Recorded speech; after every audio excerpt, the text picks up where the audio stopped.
नेपाली विद्यार्थीका यस्ता जुगाडु र फन्नी एन्सरहरू देखेपछि चेक गर्ने सर पनि हाँस्दा हाँस्दा बेहोस भए। प्रश्न नम्बर 2, महाकवि लक्ष्मीप्रसाद देवकोटाको जन्म कहिले र कहाँ भएको थियो? उत्तर, महाकवि लक्ष्मीप्रसाद देवकोटाको जन्म उनको बुवा आमाले बिहे गरेको 9 महिनापछि भएको थियो र उनी हस्पिटलमा जन्मेका हुन्।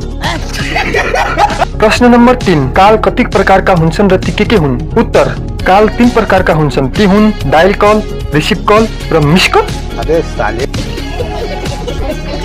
प्रश्न नम्बर 4, हरि केटा होलाई पुलिङ्ग बनाउनुहोस्। उत्तर, हरि छक्का हो। नम्बर 6, मुना मदनमा मदन किन लासा गएका थिए? उत्तर, मदन लासा गयो मतलब भएन, तर त्यति राम्री मुनालाई छोडेर जाने पक्कै बोका हुनुपर्छ। अनि मुत्ने ठाउँ चम्काएर राखिँदैन। प्रश्न नम्बर 7, नेपालको राष्ट्रिय जनावरमा एउटा निबन्ध लेख्नुहोस्। उत्तर, गाईको चित्र अनि त्यसभित्र निबन्ध। लौ यति जिनियस विद्यार्थीको नाम चाहिँ के रहेछ हेरौँ है। श्रृङ्खला खतिवडा। ल 2टा गेडा।